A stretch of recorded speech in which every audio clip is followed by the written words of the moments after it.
Welcome to the Stranded Technologies podcast. I'm your host and founder of Infinita Fund, Niklas and. In this show, we talk about how to accelerate the future. Our thesis is that many life-improving technologies are held back by institutional barriers. How can we unblock vast opportunities while mitigating against the risks? What ethical principles, rules, and regulations can guide us on that path? We will discuss these questions with entrepreneurs, policymakers, and industry experts. If you enjoy the show, please give us 5 stars and visit us at infinitafund.com to join the community. Today is June the 2nd in 2022, and my guest is Bart de Witte. Bart is the founder of Hippo AI, a nonprofit that fights for making medical knowledge openly available and AI-based healthcare a common good. Bart has spent 20 plus years working for global technology companies and is now one of the most influential thinkers of the digital health era. Bart and I will have a wide-ranging conversation about healthcare technology, AI, regulation, and open innovation. If you're an aspiring or actual founder of a technology company in healthcare, or an investor or innovator in the field, listen up. To define the future of healthcare, I invite you to join us for a conference on the beautiful Caribbean island of Roatan in the country of Honduras on September 23 to 25.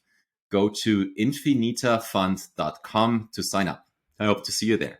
Over to you, Bart. Bart, what is the problem you're trying to solve with Hippo AI and as a public intellectual? The problem I want to solve is that we avoid information asymmetries as a very simple concept. Information asymmetries is that what leads to inequalities. And I think the problem that I want to solve is that we create abundance when it comes to the availability of life-saving information, and we shift the economy in healthcare towards a different path where we create value based on experience and really go away from that scarcity mindset that leads to inequality, something we have witnessed during COVID when we were talking about our second booster.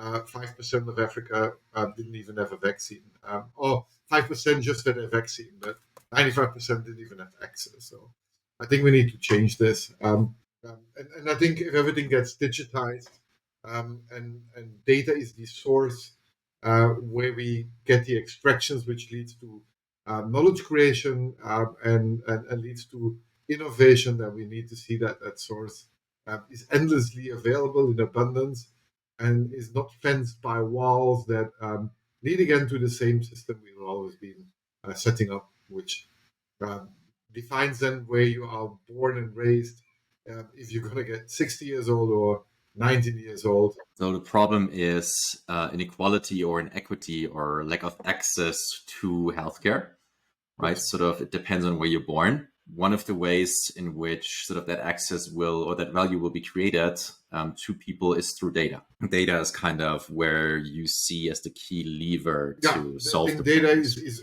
as a lot of people probably agree, very different kinds of data in healthcare, of course, but data is going to be key for all sorts of innovation, even to put that innovation in practice. We saw that during the clinical trials of the mRNA vaccines, that Israel had huge access to data that accelerated the clinical trial process. So data is quite important, not only for discovery, but also for the implementation. So, and there are many people who want to increase the value of data in terms of economical value and earn money with that. And I oppose that view. How do you want to solve the problem? What's your approach as a foundation? This is a very complex and hard problem to solve because we have been discussing 15 years in Germany for a health record. We still don't have a national health record. And that's all about sharing data. So nobody wants to share data, but data is still shared, but it has a price. And the way I want to solve it is really to and that sounds a bit strange, is not first through technology, but really at the beginning, initially creating a narrative and a vision that we all work and can collaborate on. And I think that is missing. The electronic health record is not a vision, it's not an end destination, it's not purpose, it is a tool.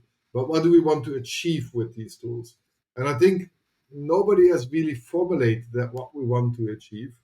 And that's where I started. It's like narratives, because a narrative makes us fight with each other. There's some people who believe in Jesus, others believe in Mohammed, and they go and kill each other.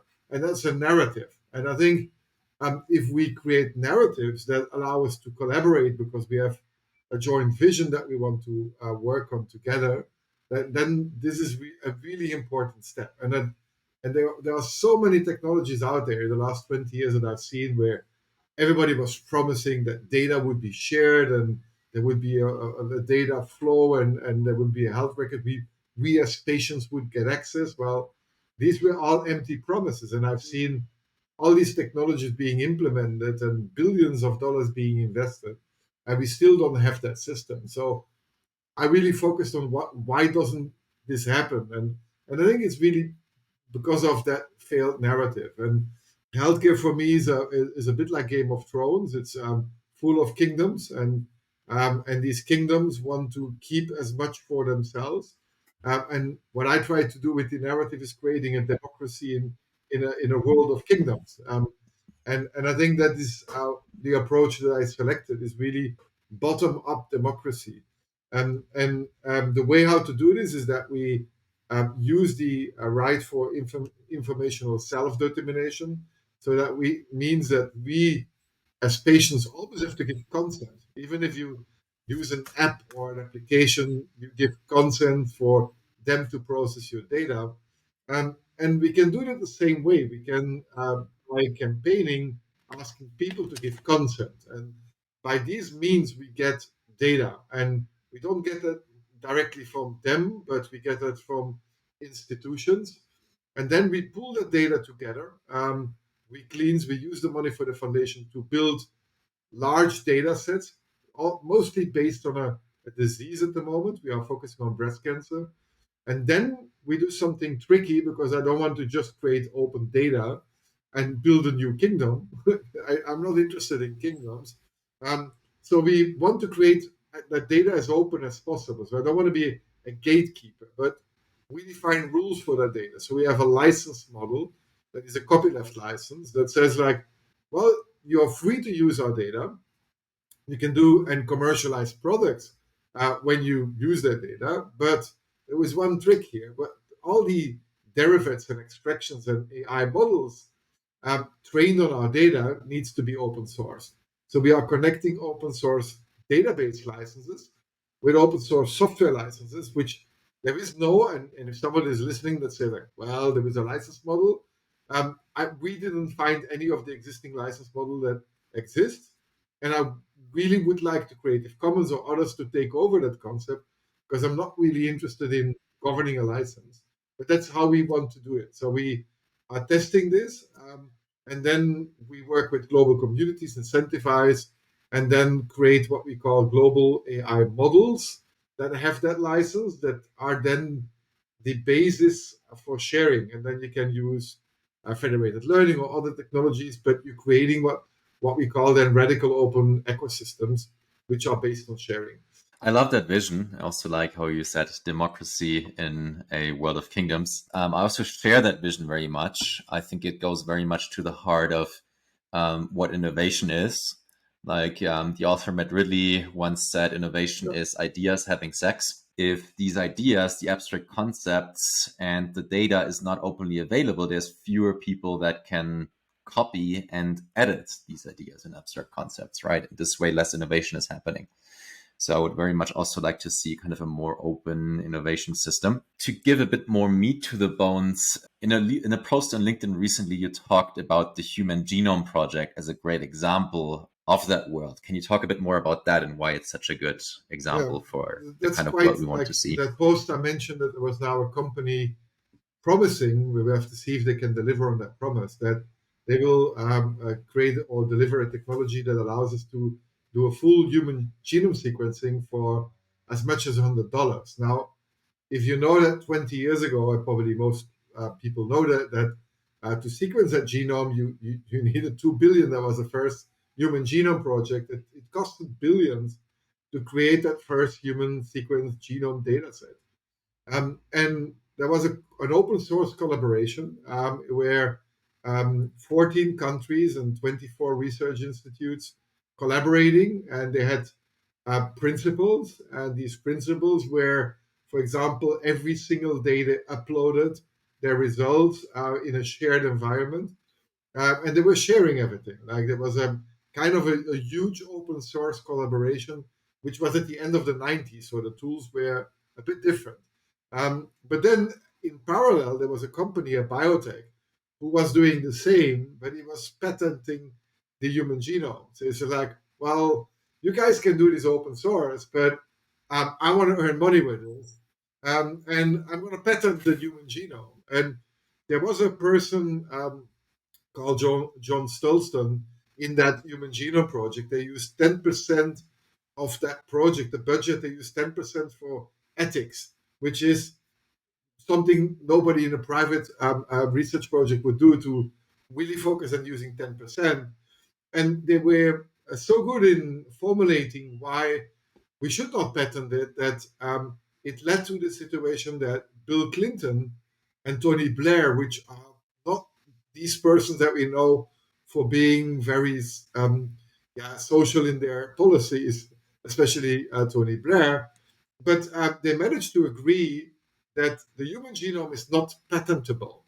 And they had a huge press announcement in 2001 where they said like the human genome needs to be used for the common good for the people, so we can all profit it, and we can advance society.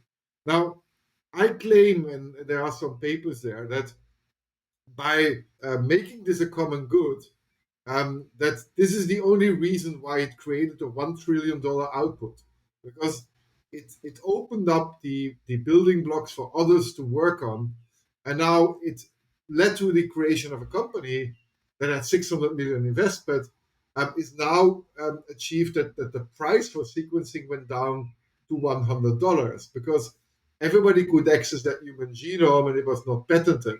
You didn't have to pay a license every time you did a project, and it created competition and a healthy market system.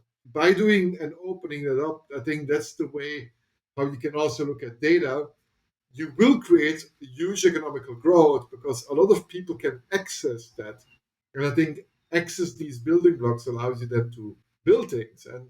And I think we need to re-achieve this when it comes to health data, and not thinking that by owning data and selling data that this is going to be the business model, because it is going to slow us down, it is going to create inequalities, and it's not going to lead to that huge progress we have seen in the biotechnology or bioinformatics industry, where exponentials, like everybody knows Moore's law, the price of compute went down, the price of data storage went down, everything went down, and the price of sequencing went exponentially down. And I think when you look at pharma and healthcare, there is something what is called Eroom's law, which is Moore's law spelled the other way around, which says that prices of therapeutics go exponentially up without even the performance, like in price, without the performance going exponentially up. And I think that is due to the case that we close everything up and we don't see enough open innovation and competition. Let me double click a bit Yeah, on that. I sometimes simplify this, but this is not really a correct answer or simplification. But simplification is what you can help us to understand things.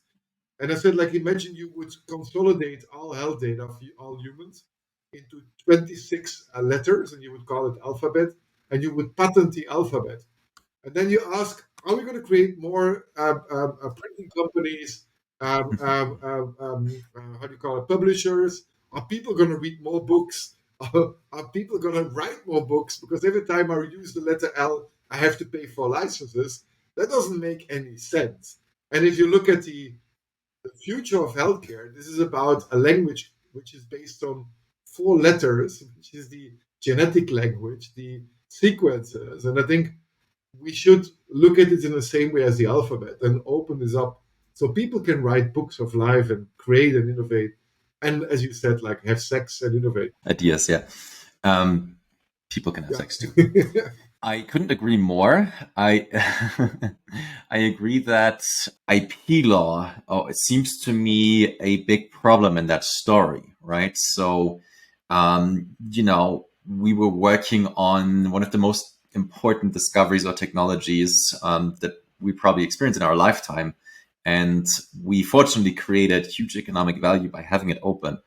But but it was threatened by people who wanted to use patent law against that project, and it needed kind of political intervention to prevent that.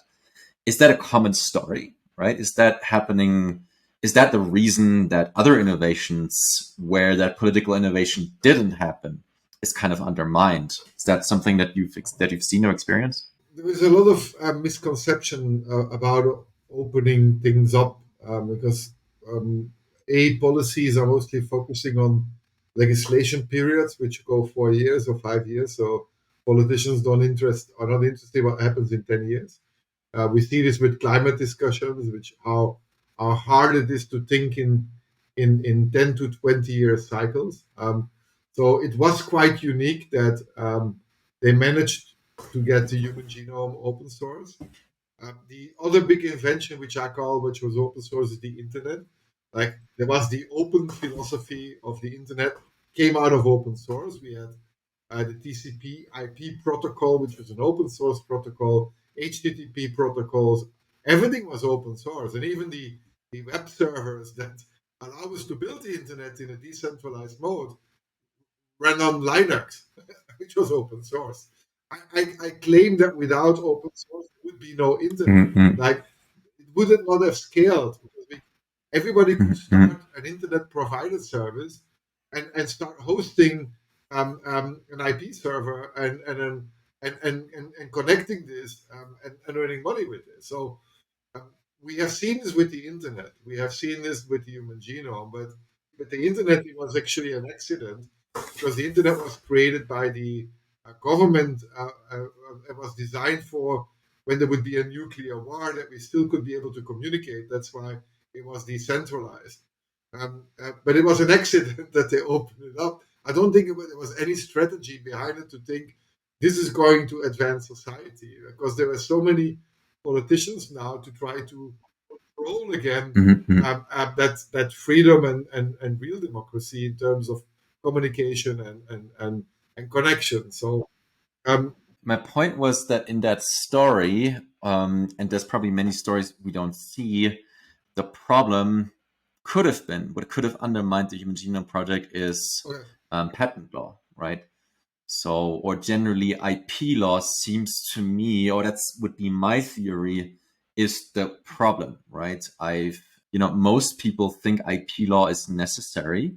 I've read a very interesting book that's available open source.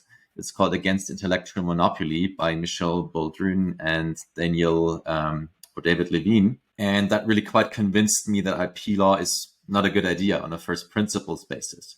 Now, most IP lawyers or legal scholars think IP law is necessary, but they probably agree, or most of them agree, that it's gotten out of hand, right? Especially when it comes to patent and copyrights, less so trademarks. And these are three very different concepts. So I wanted to know, is it more common, or have you seen cases where IP law, patents and copyright especially, have been sort of undermining or used against innovation, like by big companies, for Well, example? there's a huge dimension that we're opening up now in that sense. There are different parts in that. Like there's IP law, there are patents, there is trade secrets. I think the trade secrets are even more challenging, especially when you connect it to AI in itself. And yes, it got out of hand. I call IP law is more innovative than the innovators itself. And if they get more innovative in creating constructions that don't allow us to get access, we need to really think if that really is what the goal was about IP law, because it sounds more a bit like a colonial way of grabbing things and not giving access anymore, and getting if you would visualize digitalization as a digital territory that we need, that we are battling for territory. It seems that IP and these tools allow you to grab more territory in that sense and protect it, just like we had it with property law rights in that sense. in land property rights. But I think there is this kind of always what people tell me, we need IP so people will invest. Um, and otherwise we disincentivize people to work on things. And I oppose this because we have seen amazing innovations or advancements in open source software. And the largest companies like Facebook and Meta from Facebook, and Google and Amazon and IBM so the larger tech companies, they are the biggest contributors in open source. And with contribution, I mean really contribution. They they give things away. They have developers that work and complement the open source developments. Um, and I see open world more as a shared R&D process where companies are sharing their resources because they know that to get standardized technologies that people all have to use together, it makes more sense to do that together in an open source way as to first everybody starts developing their proprietary software for a lot of money and then making it interoperable with each other, which doesn't make any sense. So they learned how to do this, and now you have commercial open source software companies in a software as a service model that are 100% open source from the very beginning. So there are startups now receiving 3 million, 5 million seed funds, where actually everything what they did is already on and open source, and they're still getting investment. So that view that you don't get investments when you don't have patents and you don't open is not correct. And that other view is that people will not contribute because they don't get paid is also not correct, because there's so much things that have been done. There are things though that I think that need to be protected, like they're like if you need 14 or if you need 6 years for clinical trials, and that's a very costly thing to do, and you have all these regulations, then yes, you need to be able to protect that in a certain sense. But we could also do the opposite and question if we not have to work on the regulations itself to simplify it. So we don't can bring the costs down. But I sometimes feel that larger companies want it to be complex, so they are the only ones who can comply with the regulatory framework. I agree, very difficult. In any case, what I see is that these are two different ways where companies get kind of a government granted monopoly, right? One in the case of regulation when it comes to testing and clinical trials, right? When you are the one that successfully got the trial and approved the drug, you can sell the drug without competition for like 6 to 10 years. And you can see very clearly until the next competitor is coming.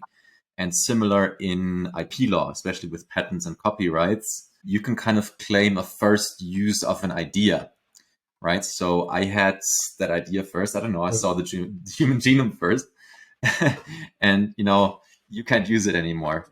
Which, if you think about it, is actually kind of a crazy idea, or it's the deeply flawed idea, not a crazy idea. Let's open that debate up to people who want to challenge our view in that case. But is an idea property? That seems a bit strange, right? Is an idea something that is the same like your body or a t-shirt that you own or your house? It kind of seems very different. And an example is like, imagine you're in economics, like I studied economics, and you've developed the idea of the supply and demand curve, right? Do you own that idea? Can you not allow other universities to use that idea and teach it to others, right?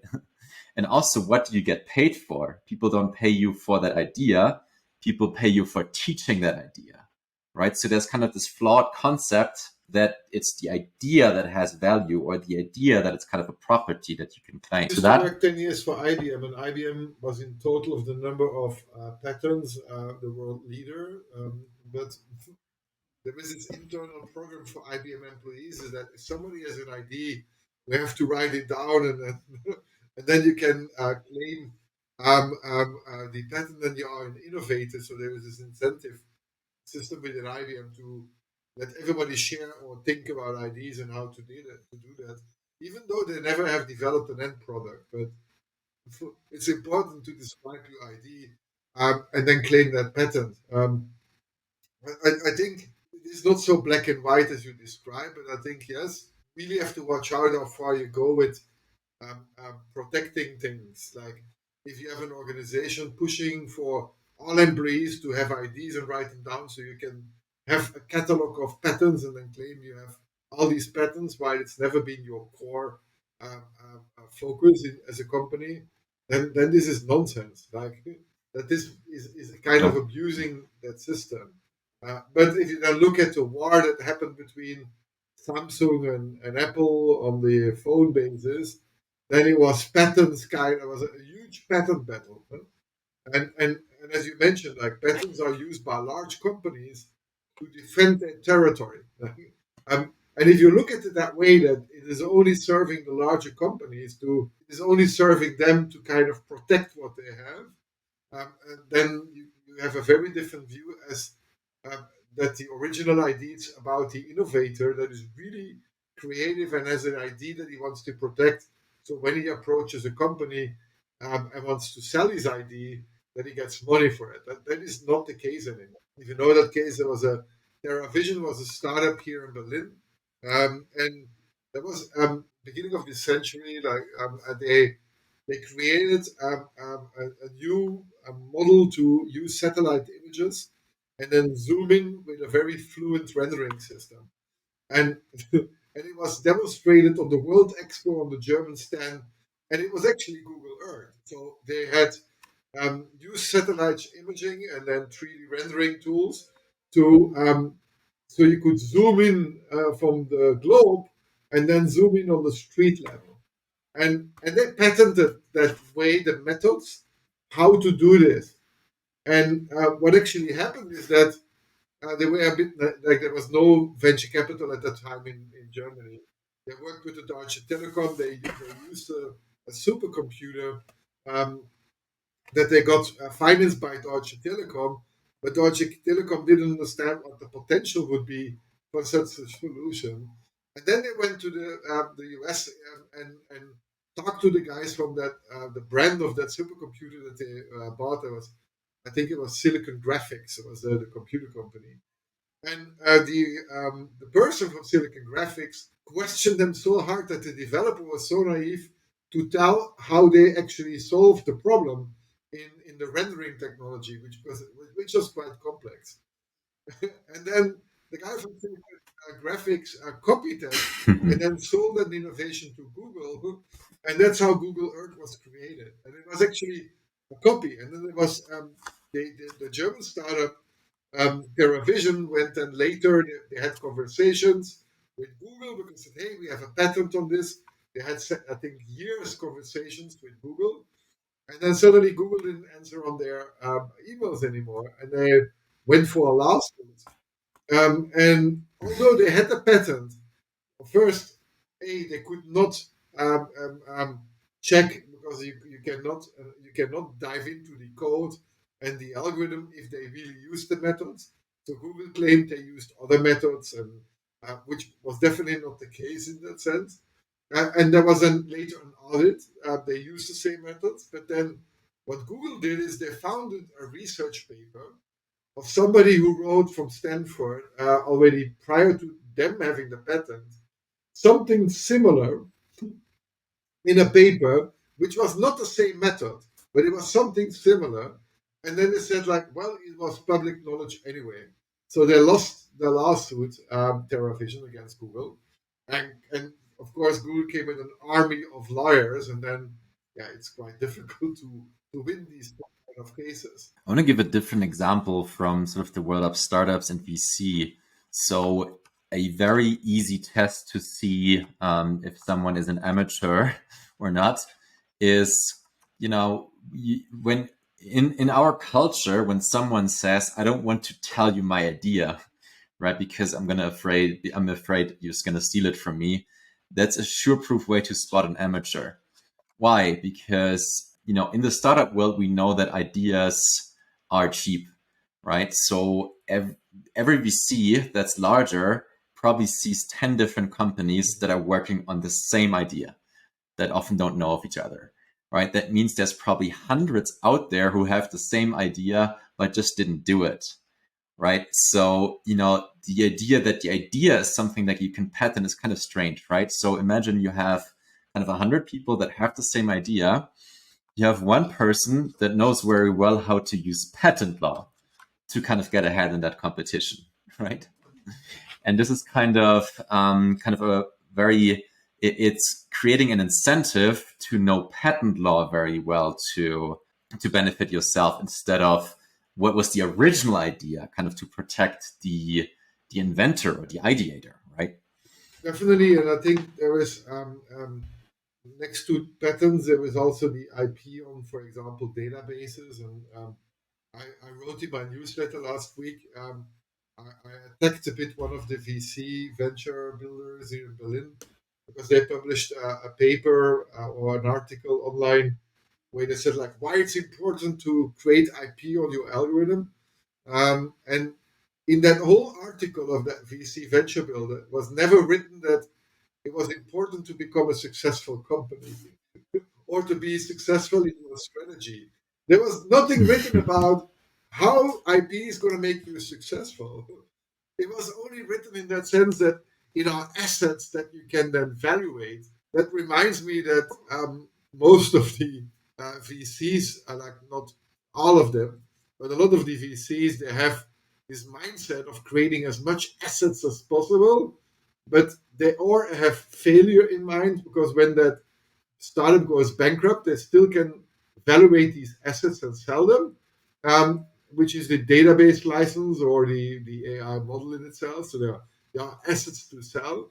Or B, they just want an exit after 3 years and they're not interested in the overall success, which is mostly the case here in Berlin. There are most of the VCs don't play with their own money; they play by the book with other people's money, and then they try to reduce the risks, mitigate the risk as much as possible.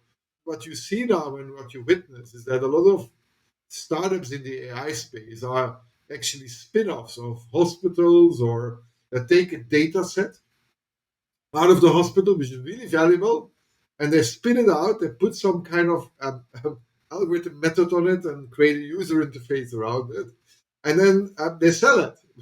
And so that's kind of using a data set out of the hospital, making that an asset, and then selling that asset. So that is more a bit that has nothing to do with innovation, Mm-hmm. and for me, with startups. It's almost like reverse or the other way around. Sort of the original idea of patent law was so the inventor is protected so others can't steal their idea. But it's kind of the other way around. It's used by others to kind of steal someone else's idea and make it put it kind of in a silo. And Yeah, I agree with that quote. I mean, I want to put that strong opinion out there because, I'm setting up a VC fund and I think it's immoral to use IP law to claim territory away from others. You might, in some areas, be forced to patent your idea or intellectual property for defensive purposes, right? Because some of the big companies and patent lawyers are using it against you, right? But I just want to put that opinion out there that I find it immoral to use it for other than defensive purposes. And from a moral perspective, physicians they don't like things to be closed, that they cannot peer review, that they cannot even look into the training data that was used to train that model.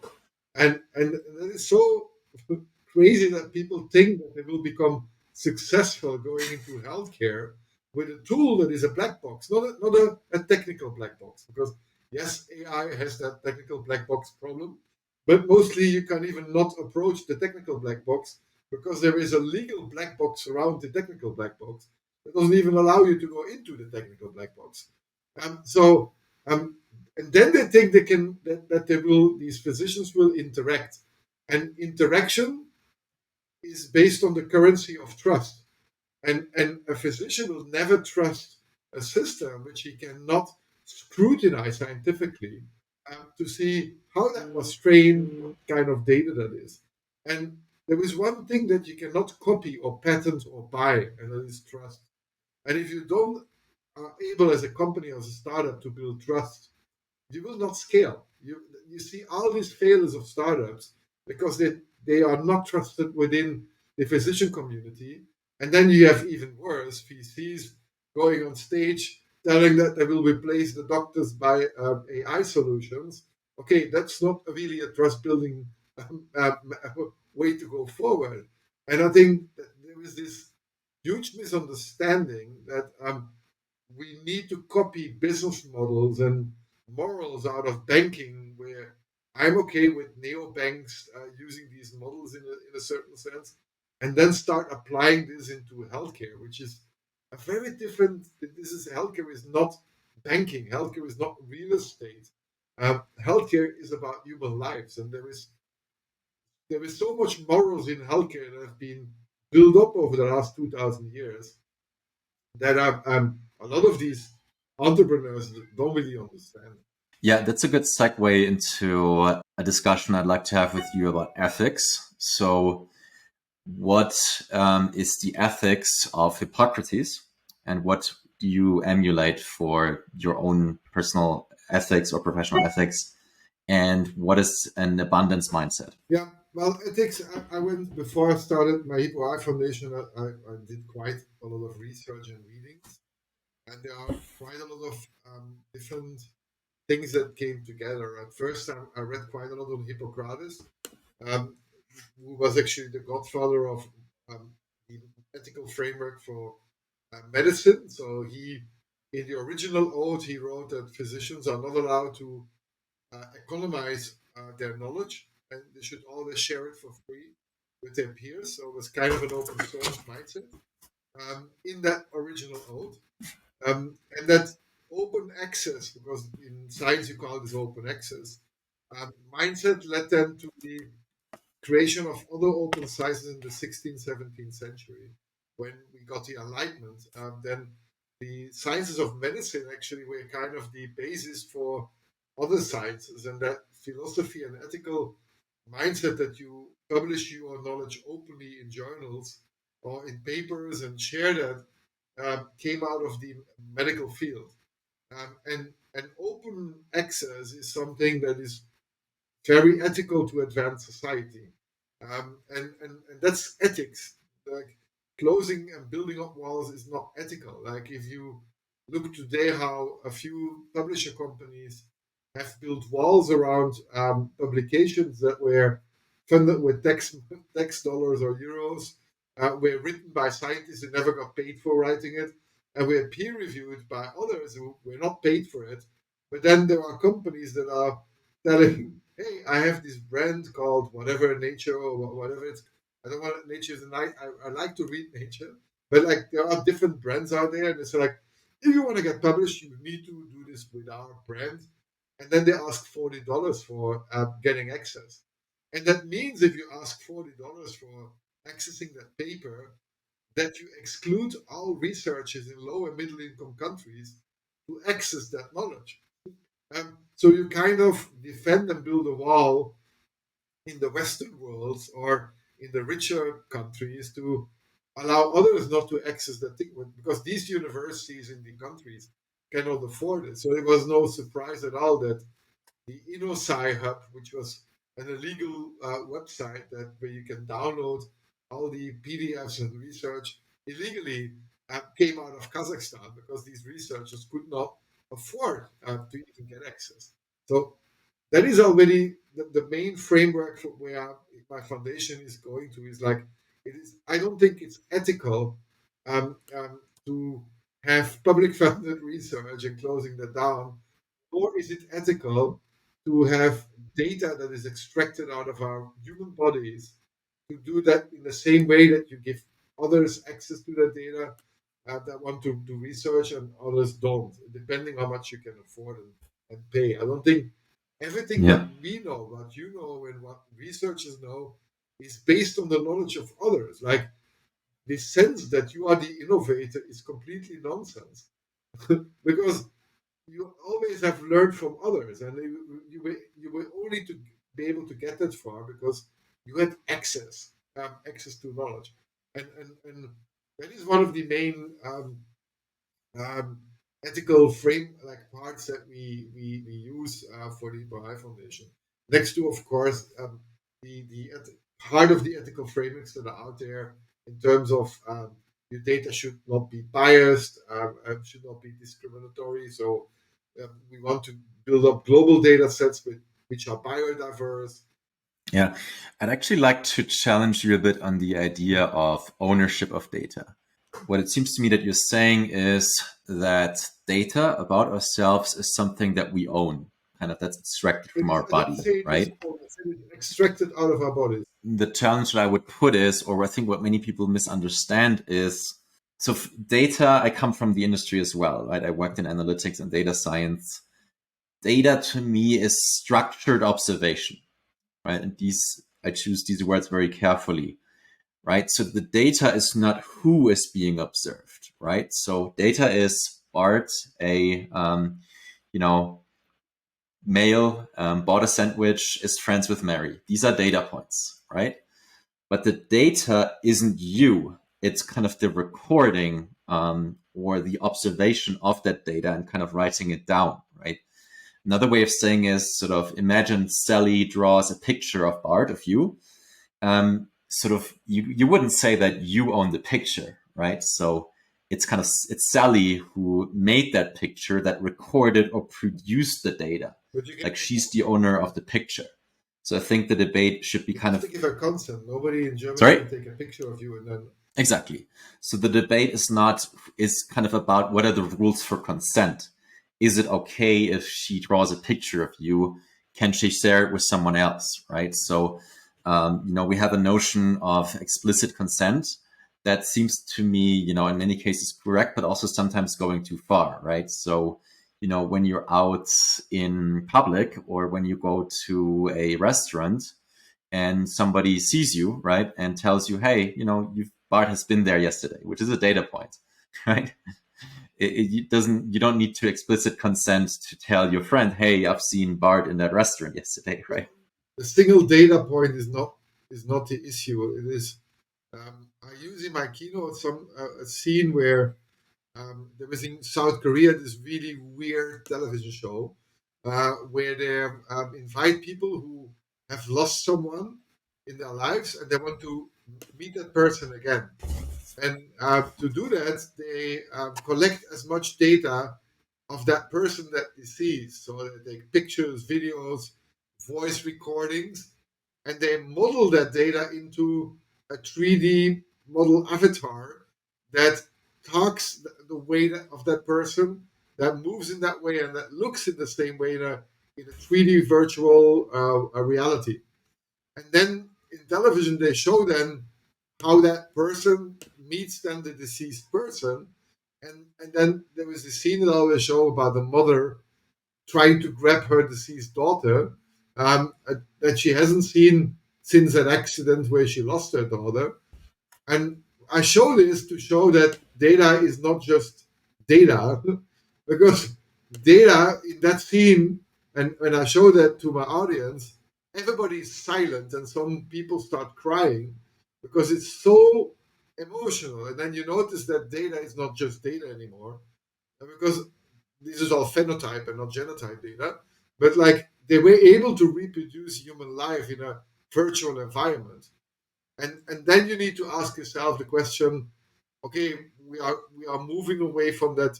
I checked in Foursquare in a restaurant to having somebody giving somebody the ability to create a complete simulation about not only the way how you look but the way how you speak. And if you combine it to the behavioral models that Facebook has of our behavior when we interact with their platform, they will even know what we like and what we don't like and how we communicate. And you kind of create a digital copy or clone about yourself based on that data.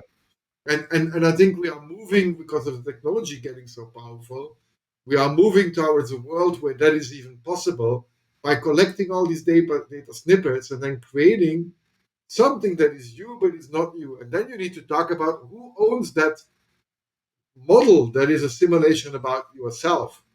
And there is a really good philosopher in Oxford, Florido. I don't know if you know or read his books, but in his research, he told that we are not, as humans, not only biological entities anymore to create our identity, but we also informational identities, and both of them are interlinked to create your identity.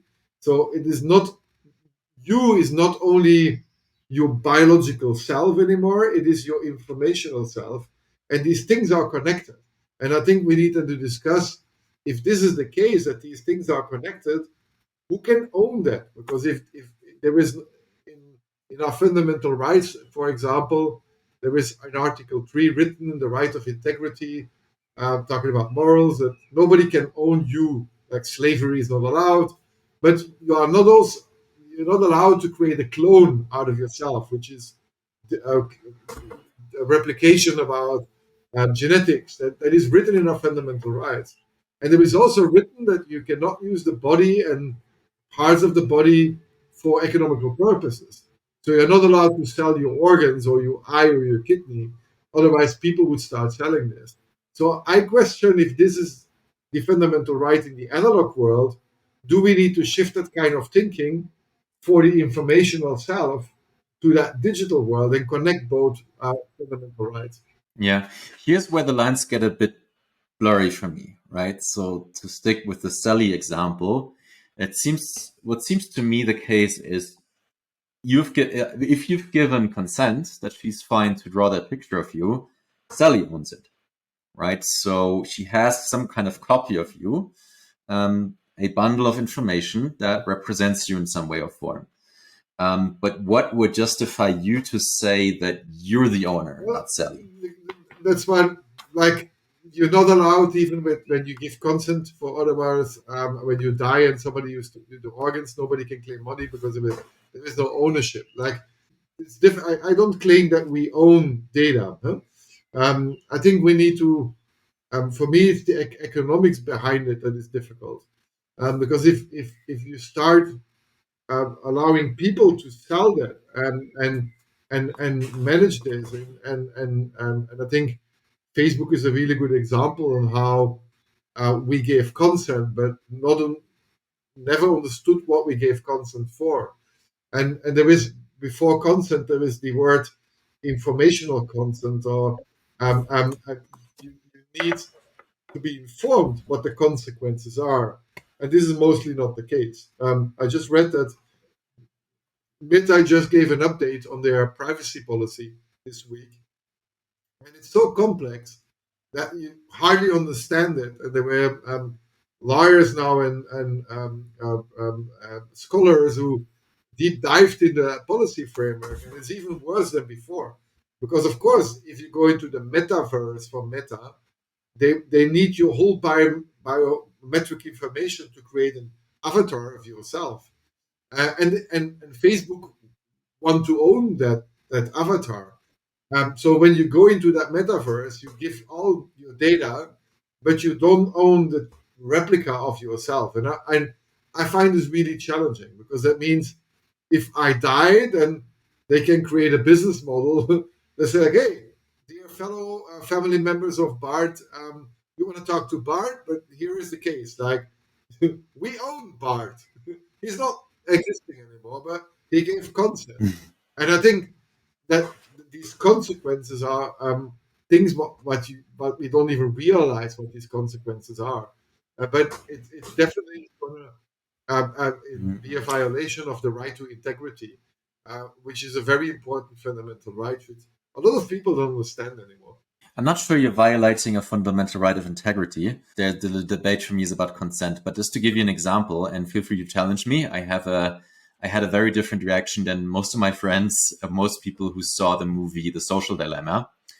Right? I found it a bit silly to personify a Facebook as, someone who sits in front of a screen. Oh, you're doing this, you're doing that. Because Facebook makes $100 per year per user through ads, and an average Facebook engineer earns like $200,000 or $300,000, right? So they're not interested in you as a person, they're interested in you as an aggregate. So what a Facebook engineer is doing when is kind of trying to optimize ad spend, right? Sort of what makes it more likely that this ad is relevant for you, right? So relevant for you and makes you buy, right? I'm personally not that frightened of that, right? If I give Facebook my data, I'm not very exhibitionist, but I'm using Facebook. It used to be a good service. Now it isn't that. Now I don't like it that much anymore. But many people like it, and they give basically information about themselves to use the service for free, and in return they see ads. So I see that kind of as a bargain that I don't see as that problematic, right? And I'm typically asking, everyone is saying, oh, there's consequences of that. Like they can sell the data to other things. But what is the harm done? Like, what should I be afraid of? How could I be harmed by that? At the very beginning of our conversation today, I said, like, I challenge information asymmetries. And information asymmetries, if somebody knows more, like in business, like Joseph Stiglitz, which is a Nobel Prize Laureate for economics, that information asymmetries is that what allows you as a seller to be able to ask a higher price towards your customer because you know more. The more you know, the better deals you can make about your against your client, and it creates more value in that sense. So the fact that we are still, because I was also in that documentary what you call the social dilemma. There was Tristan Harris, and I talked a few times to Tristan, and he uses that quote of Olson Willis, the biologics, that we are humans, we are trapped in our Paleolithic emotions, and we are confronted with medieval institutions, and we have godlike technology. And that is the case. Like Facebook has godlike technology that allows us to really predict quite well what our behavior will be. And you can then call this, yeah, we are only selling advertisement. But what they also do is creating interaction and addiction, so you stay longer on that platform, so you see much more advertisement. So I have nothing against seeing advertisement. If they're personalized, perhaps, yeah, but I want to understand why. And that is mostly not the case, because if I see really personal advertisements on Facebook, I click mostly sometimes. How the hell do they know? And then they write me, because you are based in Germany. It's like, yeah, bullshit. Like they don't even explain you that in transparency is there. But now coming back to the attention that they kind of, because there was a huge part in that documentary as well. What they will do is optimize their business model, use these information asymmetries to control you in a sense. Like you lose agency. Like I know so many people that have no control over their life anymore because they are trapped in that dopamine cycle. That every time you have a like, you get, oh, there is dopamine, and and if it's like drugs. The only thing with drugs, if you take too much, you die. With Facebook, you don't die, but you get really perhaps mentally sick. And I think they are hacking kind of humans, and they are hacking behavior, and you lose agency. And I think if that serves the business model of advertising, so they can serve their shareholders more, but it's not serving me as a human person, and I don't have agency anymore because I, like, humans are not under control. Like most people are not even literate enough to understand what is actually happening. Then I think this is a I get that. I get that addiction is a problem. I have two problems, or one problem first with singling out Facebook specifically, right? I mean, right now it's clearly not working on young people, right? I mean, first they're switching to Instagram, to Snap, now to TikTok. And there's also many other things that have made people addictive, right? We used to blame video games. We used to blame, and can still legitimately blame, TV, right? People are also very glued and addicted to their TVs, which leads to all sorts of sort of downsides when it comes to health. So I don't get why we're singling out Facebook that strongly for it. And B, what typically follows after naming what is a problem, I'm not denying that is a problem, is typically, okay, we need to protect the consumer. by passing all these regulations specifically against Facebook. And I think that's a mistake for reasons that we can talk about. But I want Well, you to react like, first. like it's not Facebook, but Facebook was like Cheryl, who just left the company, was the person. She's not leaving actually; she stays on the board. But Sheryl Sandberg was the one that really drove the business model so to optimize it. And like for example, I'm a person that watches. Um, let's not take Google. I watch quite a lot of MIT lectures and highly intellectual things on YouTube. Still, when I look at what I get suggested on my algorithm, sometimes I see suggestions about a guy who takes 10 minutes to put something in a bottle and creates that video in such a way that you keep on looking at it. And I'm not perfect in that sense. I start watching, say, what's that idiot doing? And 6 minutes later, I realize that I'm still watching an idiot somewhere on a planet who created a video. So he gets more advertisements on his platform and more minutes so he can serve that. Is that really helping me? No. Like, am I under control? Well, at the beginning, not, because I see that, I click on it. Now, I question why I see that video. Google knows or YouTube knows that I watch 90% of my time.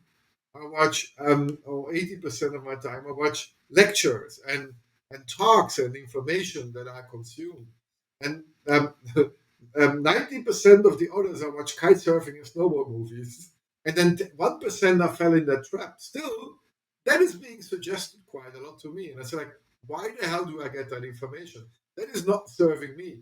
But they do this because they know that we have weaknesses, and that's the thing. What that biologists said, like we are trapped in Paleolithic emotions. Like we still have the same tool set as thousands of years ago when there was even not even television or hundred thousands of years ago. Like it's not that we completely changed our biology, and we are being hacked in dimensions that we have never seen before.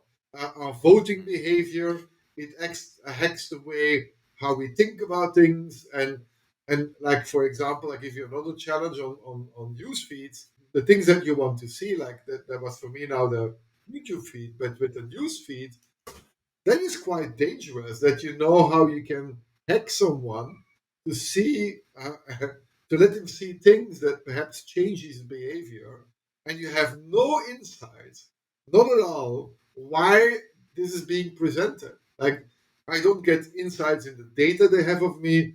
I don't get insights in the things because yes, they want to keep these information asymmetries. Well, when I hear this, and I agree that there are, people have addictive behavior, I'm thinking like humans are flawed, right? So we used to do the same thing, or still do, many parts of the population with TV, right? It would be better if they would read Yeah, books instead, or meditate, or engage in a conversation. But so what? People are flawed. So what are we doing about this, right? I mean, you can switch. Personally, you can make the decision to switch to better alternatives, educate people what they can do. What I'm kind of trying to get at is what's typically followed is a cure that's sometimes worse than the disease. And I'm thinking specifically about EU regulation. So to shift a bit to that topic. I'm not sure, but feel free to point out the benefits to me that GDPR is really helping us improve when it comes to that, or the Digital Service Act. What's your opinion on that? What's good and bad about GDPR, the European Data Protection Law, and about the Digital Service Act of the EU that's been recently passed? Do they address the problem in your view? yeah. If not, why? And if yes, why? Thank you for asking. Like GDPR came for me 15 years too late because I was always a privacy advocate before. I think people don't know the history why privacy is really important. Without privacy, you don't have democracy. We live now in quite democratic countries, so we take that for granted. But in other countries, privacy is really an issue. If you are gay and you lived in Russia before, or have opposing views to a government, that is quite important in that sense. And I think a lot of people forgot that. Like there is an example what you can take why it's important. Like when the Nazi Germany came into Holland, and they conquered Holland, one of the first things they did is went to the offices where there are census databases, where there was a register, and it used to be like punch cards. Like there was Hollerith, which was a company that IBM bought, a German company, and they had databases where there was written of all the people where they lived, which year they were born, which sex, but also which religion they had. So in Holland, they had instantly access to the whole addresses of all these families where they lived.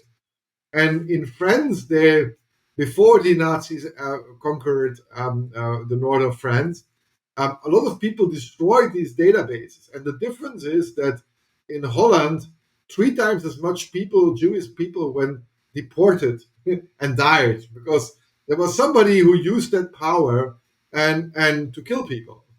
Now, I'm laughing. I'm not laughing. This is actually very serious.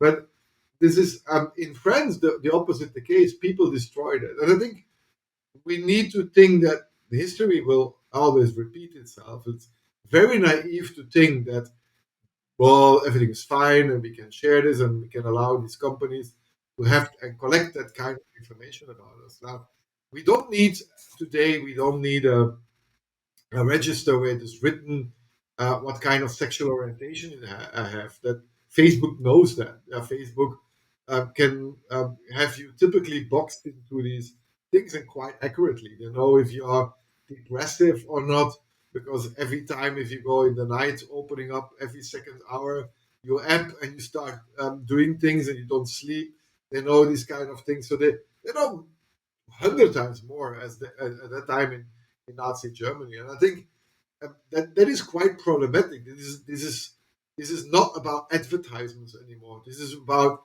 having extremely a lot of power to understand even trends and things. It's not about perhaps my information, but about the information about everybody together, and being able to abuse that kind of information to abuse your power, and to have an advantage. Like knowledge is power, and if you can look at societal trends and understand it better, these kind of things in an intransparent way, I think, are quite problematic. And what happened now and I call it, if you combine this with their sort of rules that they start defining of what you can talk about, what is allowed, that starts to become quite problematic. Like I found it's extremely problematic when Facebook decided suddenly in Poland that hate speech against Russia was suddenly allowed. You could write, let's kill all Russians. It was suddenly allowed because somebody in the US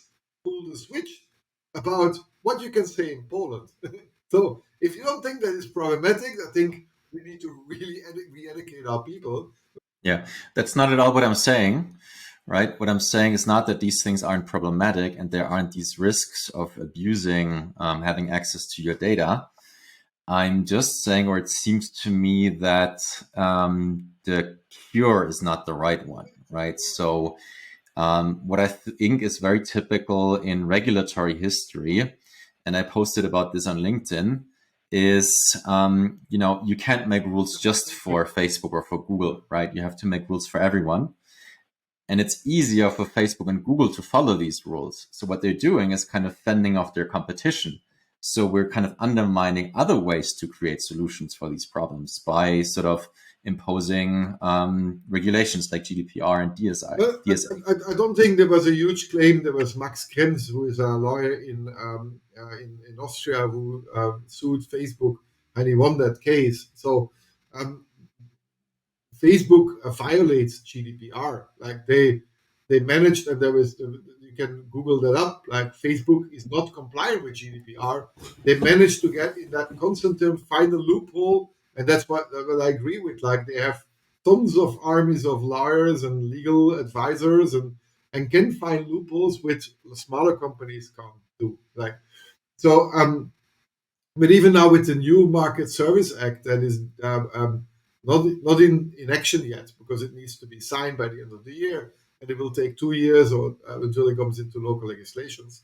But I found it really problematic that they said like only companies with 100 million users and over so much billion or revenues have to adopt to that market servicing. It's like completely nonsense. Like, or you have strict rules where you can play in and you keep that framework, but you're not going to exclude based on the size and point fingers at Facebook and Google.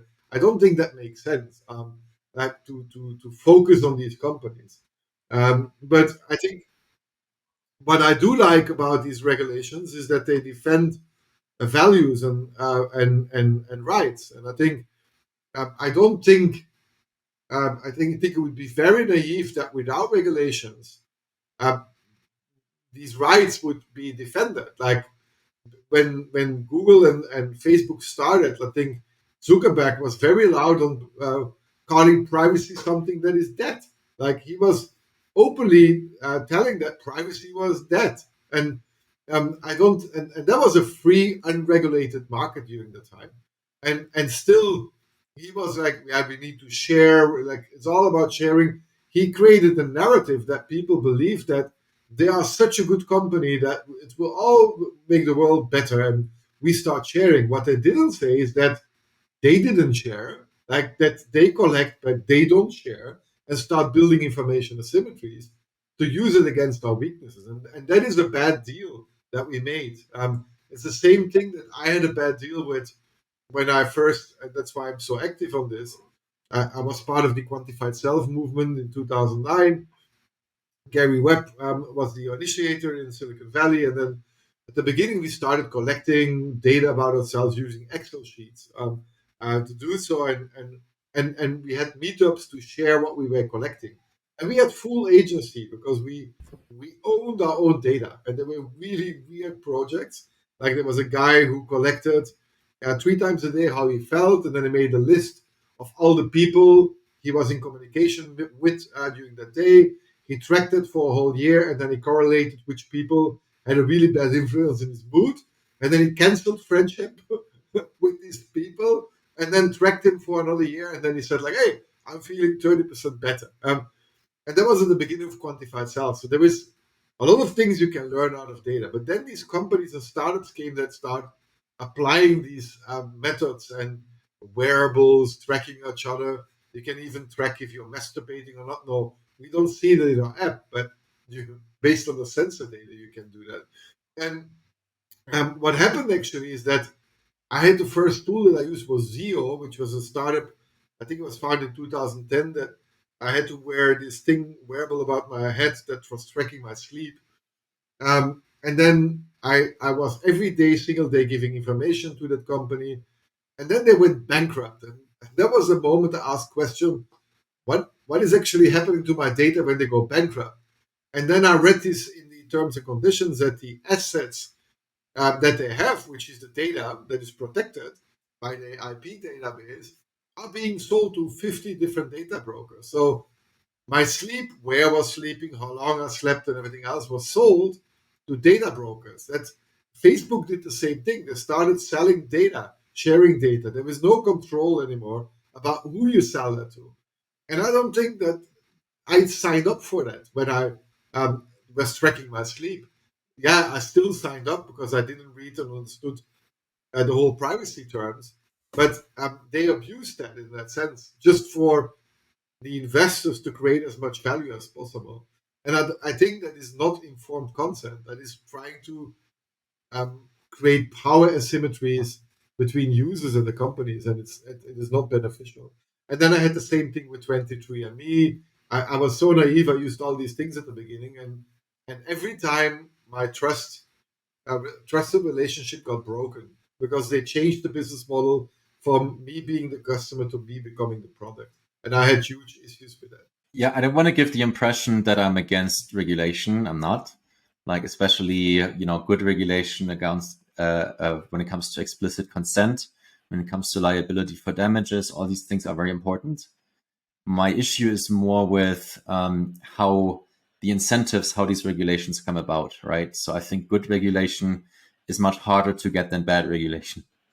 And the reason is simply that there's little competition, right? So, we just have to accept the regulations that you legislators come up with, right? So there's very little competition. I can go somewhere else if I don't like it, because Europe is a very big country, so these rules apply everywhere, and very few people are willing to move for that reason, right?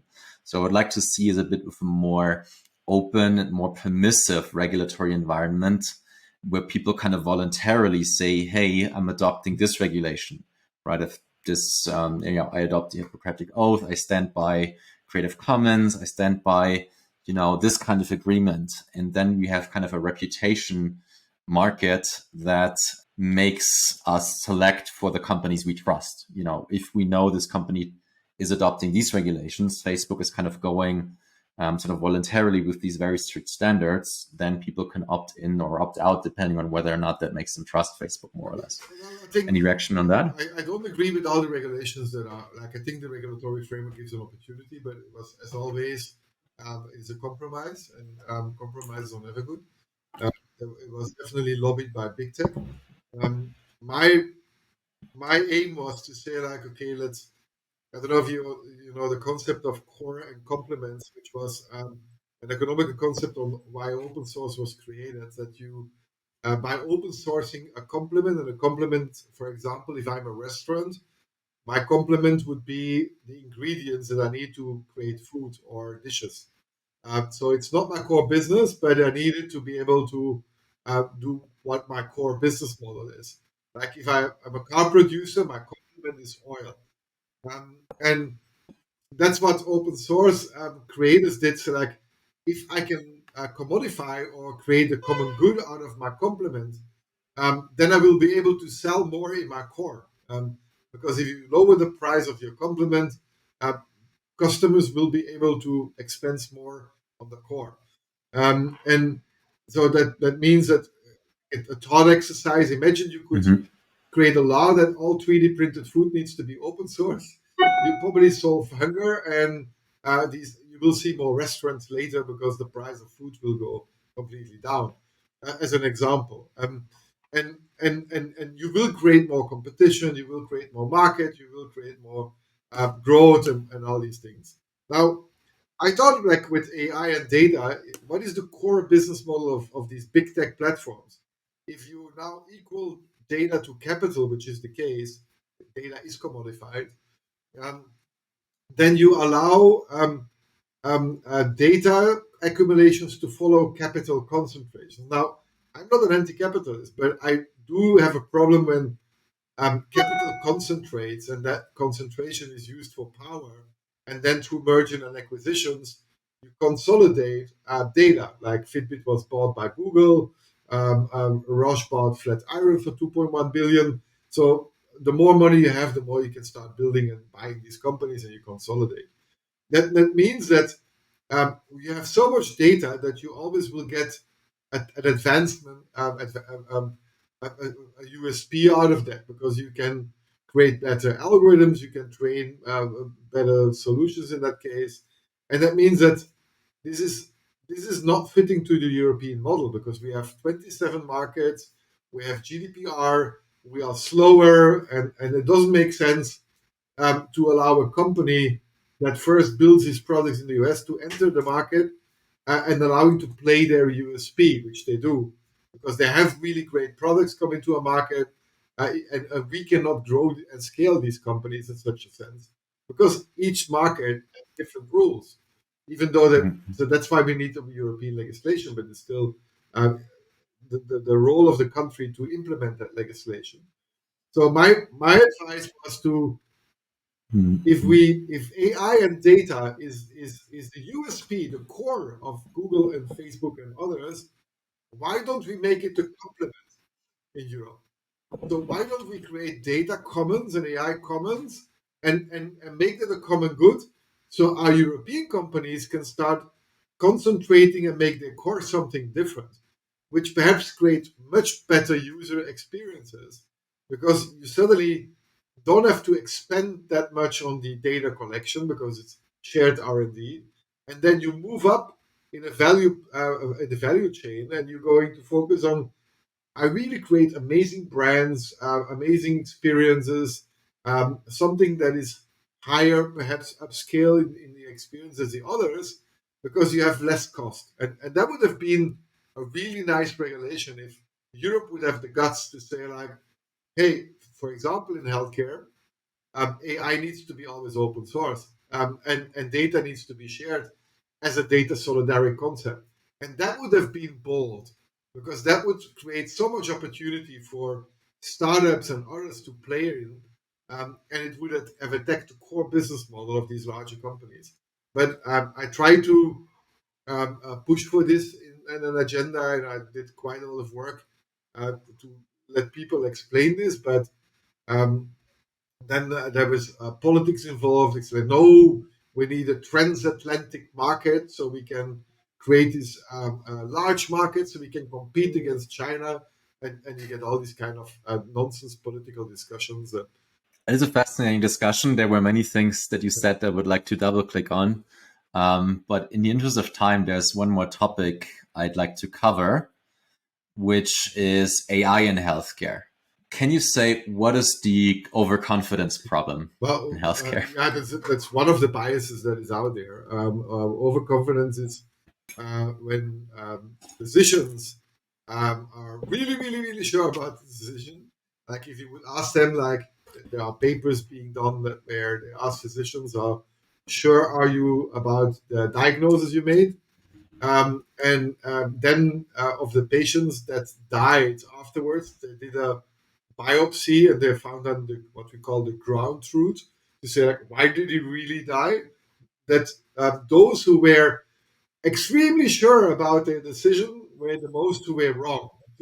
So that is a bias. Like overconfidence is one of the many biases we have when we take decisions. And there is there is if you want to, if people are interested, I can advise to read in the work of Daniel Kahneman to understand how humans take decisions. And I think what Kahneman, as a simplification, it's not a quite correct model, but it helps to understand is that 80% of the decisions physicians make are based on intuition, and intuition is nothing else as pattern recognition. So they don't even think analytically. They see specific markers and characteristics, and then they take a decision based on that. And that is a very fast, intuitive decision process in our brain. And these kind of processes are very prone on being influenced by bias. So that means if you are another bias is fatigue bias. If you are on Monday morning and you went partying the weekend, your decision quality in an intuitive way will be worse. If you are emotional because you had a breakup, you will take the different decisions. So that's why you see fluctuations in decision making in healthcare. Um, I probably will do better, Mhm. but then we need data, and the data that we have today has that bias in there. So it's really hard to get data that is ground truth, that is really so objective that you don't replicate that bias in your AI systems, which is something what is happening unfortunately today. But to give a side comment on AI, I think we need to shift away from the typical AI discussion in healthcare where we go for radiology and then have AI for checking your skin on skin cancer, because that's kind of a bit like the myth of the five blinds and the elephant. I don't know if you know that one. So if you put five blind people to an elephant and one takes the foot, it says like it's a Yeah. tree. The one who takes the tail says it's a rope. The one who stands on the side says it's a wall, but nobody says it's an elephant. Now you can translate this into healthcare and say like the one on the foot is the orthopedic surgeon, the one on the tail is perhaps the urologist, and the one on the side is the dermatologist, and each of them is going to give you a different diagnosis, but nobody is going to tell that you are an elephant. So we need to understand biology, and that's where the future of healthcare is, and where AI is really going to get great in is really understanding our body as a system, and I think the biggest promise is looking at medicine as applied biology, and then creating a lot of data in genetics and multi-omics, like not only genomics but like transcriptomics, and like there are very different layers in how our body functions, and then analyzing that. And the more compute power we have, the better we will be able to understand how we can influence our biology. And mRNA was the very beginning of this, but mRNA is a bit like sending an SMS into your body and then giving instructions or telling your body what to do. And I think we're on a very early stage of this to understand this. And we can start using diagnosis. And perhaps at the end, we can look at our body as as a computer that works on bits and bytes, and we will create a computer programming language that allows us to program what our biology needs to do in order to be able to live longer, to be disease free or whatever. And I think that shift towards looking at medicine as applied biology is going to come by the application of AI in a very fast way. So there's lots of opportunity for AI to improve over human doctors. I highly recommend Bart's TED Talk, where he's also showing how pigeons can be better to make Well, better diagnosis than humans. it was I'll more leave a because link in the show everybody talks notes. about AI is going to take our jobs away. There were like people like David Brecht, like it's a lot of nonsense. And Brecht said like, oh, he uses this Oxford paper that is 14 years old. It's like 50% of jobs are going to disappear. I was like, that doesn't really help the discussion because um, I found this paper that pigeons were as good as pathologists to diagnose breast cancer from pathology imaging, and nobody thought that these Yeah. pigeons were taking our jobs away. So it doesn't make any sense to create these kind of fears. But that's journalism. Also, my former CTO once had a brilliant line. He was said, "Oh, people are worried that machines are taking the job from humans, but why do we let humans take the jobs of machines? It's good that some jobs are done by So machines." what we need to discuss is like there is going to be a level of automation. And what is the again when we talked at the beginning today, what is the narrative of our future? And there are people that come with this very idealistic view of creating universal basic income, and I oppose this view because it's like doesn't make any sense to talk about UBI solution for automation unless you're going to redistribute wealth, which will never happen. Nobody's going to redistribute wealth unless we get a French Revolution that introduces guillotine again. So we chop off the heads of the rich and then we redistribute wealth. It's not going to happen. So I think what is it what we can create so people get more free services? So and I think commons are something that need to be developed further, like digital commons. And my aim is really to see the Hippo AI Foundation, I see this as a multi-generation foundation. Can we build things that are for free, digital, and that allows us to get healthcare for free because it's all open source in that sense. Like Wikipedia is open source, so other things that we use are open source, and we are not trapped into the business model that led to Facebook us stealing our time because they had to serve their business model.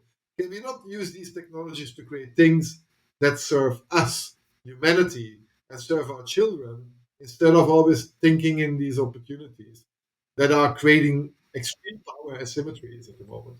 Exactly. What many people don't realize is what exciting business models you create through open source, right? So again, it's sort of that flawed image of, you need to own an idea to be able to monetize it. And nothing could be further from the truth. There's hundreds of different ways to make your idea, your thoughts, your AI models, or the data that you collected available for others to build on it and also monetize yourself. So you as a foundation, you provide breast cancer data that's openly available to the hackers, data scientists, innovators, and founders in my audience. Where else can they look for good data sets to use for their modeling or good AI models to build on and replicate? What are kind of the main sort of honeypots for the open source movement Well, where you listen, can direct GitHub, but your GitHub audience has to? the problem that there was a lot of data sets on GitHub, but GitHub has a problem that you cannot find them because the GitHub is used as a data storage, but misses the clinical information. There is a search engine from Google that is where you can look for data sets. So it's data.google or something. You will find it, open data, and then you find it's a search engine for data sets. There is a new kind of similar project as mine in the US But as always in the US, you find more philanthropic money, so they are one step ahead of me. It's the Nightingale Open Science Foundation that is starting to publish as well large open data sets for AI modeling. You have to write them. It's gatekept in a sense because of the identification and de-identification issue, but as well as they only allow non-profits in that sense at the moment to access that data for non-profit research. Like I think they want to avoid Google accessing that data as well. There, another thing what is a great resource is Papers with Code. Papers with Code has quite a lot of data sets, and on the Papers with Code, you can search for data sets. And that's a good trend to see that coming up because mostly the Elsevier's and Springers and Papers don't always publish their code and the data. Kaggle, but like Kaggle, everybody knows there is some data sets in there as well. Kaggle is this competition platform from data scientists where there are data sets available. And they are kind of scattered in a sense. I've been looking in, can we not create a more search engine? So that's what one of the things we have been looking into. So if people would be interested in joining such a mission, they could reach out to see like can we not make it even more findable? Because there is quite a lot of things out there, but they're not really well searchable. There is Hugging Face, but Hugging Face is not so healthcare specific. Fantastic. How can people Well, best reach out they to you? can go at bart@hippoai.org, go on LinkedIn. And I'm quite visible online. So Bart de Witte or hippoai.org. Fantastic. I really loved our discussion. I could go on for hours, but in the interest of time, just to remind our audience, there's going to be a conference where we talk about the future of healthcare, and we're inviting entrepreneurs, innovators, and investors to come to the conference. It's a beautiful Caribbean island, September 23 to 25. Go to infinitafund.com and go on the events page to sign up. Bart, thank you so much for this amazing conversation, and thank everyone else for listening. Goodbye. Thank you and so see you much, next time. Niklas. Thank you.